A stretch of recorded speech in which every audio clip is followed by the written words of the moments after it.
नमस्कार। DD news के इस विशेष बुलेटिन में आप सभी का स्वागत है। मैं हूं आपके साथ भावना नैयर और मेरे साथ है मेरी सहयोगी बीना सिंह, जो आप तक सांकेतिक भाषा में खबरें प्रस्तुत करेंगे। शुरुआत करते हैं सुबह की सुर्खियों के साथ।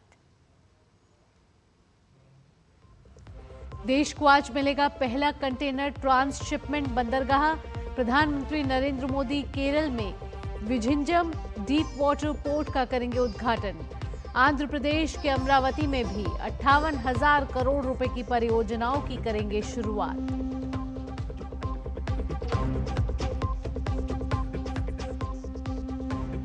मुंबई में वेव समिट का दूसरा दिन। भारत आज पहली बार ग्लोबल मीडिया डायलॉग की करेगा मेजबानी। 60 से अधिक देशों के प्रतिनिधि होंगे शामिल।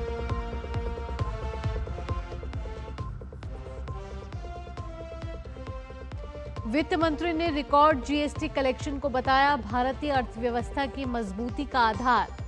अप्रैल में 2.37 लाख करोड़ रुपए संग्रह के साथ जीएसटी में 12.6% की वृद्धि।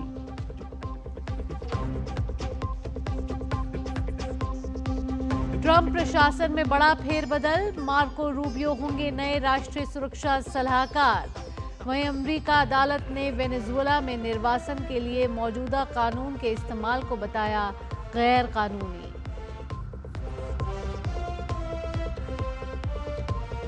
और अब से थोड़ी देर में श्रद्धालुओं के लिए खुलेंगे केदारनाथ धाम के कपाट। 108 क्विंटल फूलों से सजा है बाबा का दरबार।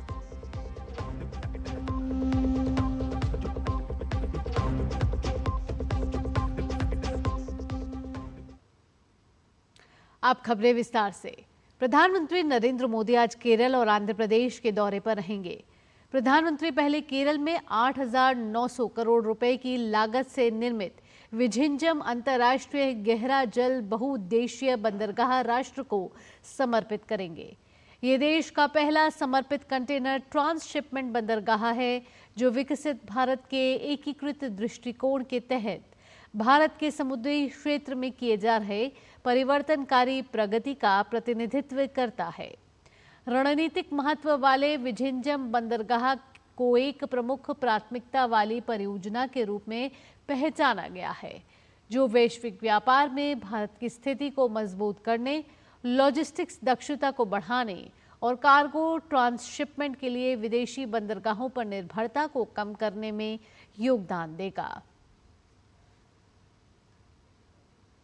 केरल के बाद प्रधानमंत्री नरेंद्र मोदी आंध्र प्रदेश जाएंगे। यहां अमरावती में 58,000 करोड़ रुपए से अधिक की कई विकास परियोजनाओं की प्रधानमंत्री आज शुरुआत करेंगे। प्रधानमंत्री आंध्र प्रदेश में 7 राष्ट्रीय राजमार्ग परियोजनाओं का उद्घाटन करेंगे, जिनसे न केवल यात्रा आसान होगी, बल्कि आर्थिक विकास और रोजगार के नए अवसर भी पैदा होंगे।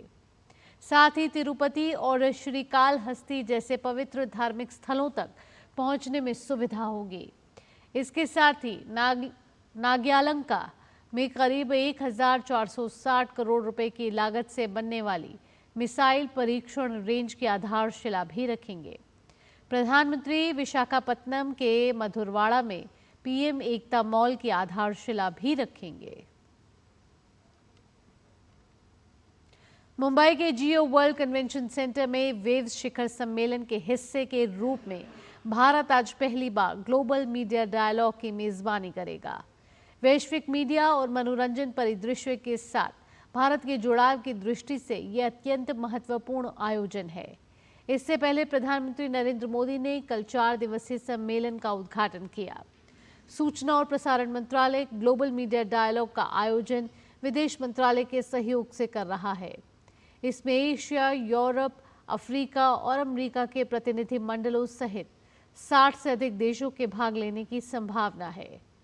संवाद का उद्देश्य अंतर्राष्ट्रीय सहयोग को प्रोत्साहन, सर्वोत्तम प्रथाओं को बढ़ावा देना और वैश्विक मीडिया क्षेत्र की संभावनाओं में नीति समरूपण, प्रतिभाओं के एक दूसरे के यहाँ काम करने का अवसर और क्षमतावर्धन के उपाय तलाशना है। वित्त मंत्री निर्मला सीतारमण ने कहा है कि जीएसटी संग्रह का अप्रैल में रिकॉर्ड स्तर पर पहुंचना भारतीय अर्थव्यवस्था की मजबूती और सहकारी संघवाद की प्रभावशीलता को दर्शाता है। दरअसल अप्रैल महीने में जीएसटी कलेक्शन सालाना आधार पर 12.6% के उछाल के साथ 2,37,000 करोड़ रुपए के रिकॉर्ड पर पहुंच गया है। सरकार ने अप्रैल के महीने में कुल 27,341 करोड़ रुपए का रिफंड जारी किया, जिसमें 48.3% की वृद्धि हुई है। घरेलू लेन देन से जीएसटी मिलने वाली जीएसटी संग्रह में 10.7% की वृद्धि दर्ज की गई है, जो लगभग 1.9 लाख करोड़ रुपए हो गया, जबकि आयातित वस्तुओं से राजस्व 21% बढ़कर 46,913 करोड़ हो गया।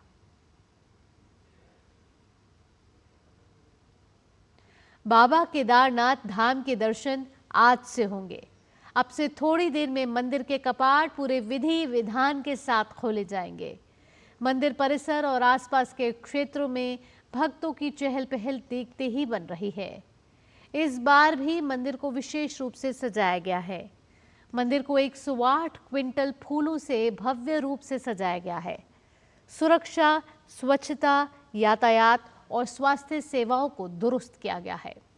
मंदिर परिसर में पुलिस बल, आपदा राहत टीमें और मेडिकल स्टाफ की तैनाती की गई है। डोली के स्वागत के लिए मंदिर परिसर को विशेष रूप से सजाया गया है और भक्ति संगीत के साथ समारोह आयोजित किया जाएगा। अमेरिकी राष्ट्रपति डोनाल्ड ट्रंप के दूसरे कार्यकाल में बड़ा प्रशासनिक फेरबदल हुआ है। ट्रंप ने विदेश मंत्री मार्को रूबियो को कार्यवाहक राष्ट्रीय सुरक्षा सलाहकार नियुक्त किया है। वे माइक वॉल्ट्ज की जगह लेंगे। ट्रंप ने गुरुवार को ऐलान तब किया जब माइक वॉल्ट्ज और उनके डेप्टी एलेक्स वोंग को ट्रंप प्रशासन से बाहर कर दिया गया। वहीं राष्ट्रीय सुरक्षा सलाहकार माइक वॉल्ट्ज को पद से हटाने के कुछ ही घंटों बाद उन्हें संयुक्त राष्ट्र में अमेरिकी राजदूत के लिए अगला उम्मीदवार नामित किया गया। माइक वॉल्ट्ज पर हुई ये कार्रवाई हालिया सिग्नल चैट में हुई चूक को लेकर की गई है। अमेरिका की एक अदालत ने ट्रंप प्रशासन के एलियन एनिमीज एक्ट के इस्तेमाल को गैर कानूनी बताया है। ये मामला कुछ वेनेजुएला प्रवासियों को निर्वासित करने का है। दरअसल ट्रंप ने वेनेजुएला के प्रवासियों को निर्वासित करने के लिए 18वीं सदी के युद्धकालीन कानून का उपयोग किया, जिसे अदालत ने गैर कानूनी बताया और ऐसा करने से रोक दिया। दिल्ली एनसीआर में मौसम ने एक बार फिर करवट ली है। आज तड़के लोगों को तेज बारिश के साथ आंधी का भी सामना करना पड़ा। आंधी और बारिश इतनी तेज थी कि लोग डर के मारे बस स्टैंड और दूसरी जगहों पर पनाह लेने को मजबूर हो गए। बिजली की गरज और चमक भी मौसम को खौफनाक बना रही थी। दिल्ली में जगह जगह पानी भर गया है, जिससे लोगों को परेशानी का सामना करना पड़ रहा है।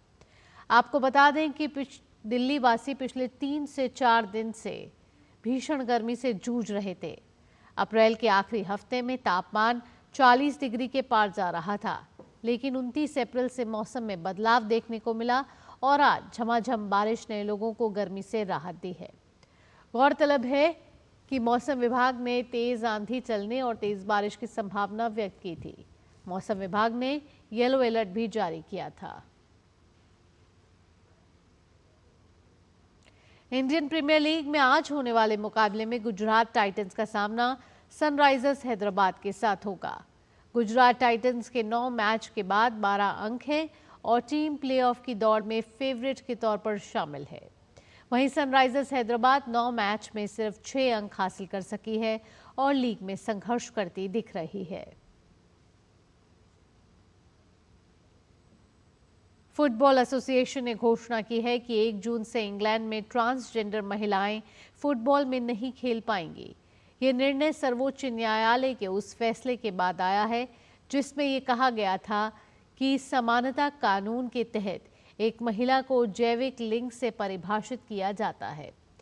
एफए की ओर से ये घोषणा स्कॉटिश एफए बोर्ड द्वारा ये निर्धारित किए जाने के ठीक एक दिन बाद आई है कि सीजन 2025-2026 की शुरुआत से केवल जैविक महिलाओं को ही प्रतिस्पर्धी लड़कियों और महिलाओं के फुटबॉल में खेलने की अनुमति दी जाएगी, जिसका संचालन स्कॉटिश एफए द्वारा किया जाता है। स्कॉटिश एफए के साथ कोई भी ट्रांस खिलाड़ी पंजीकृत नहीं है।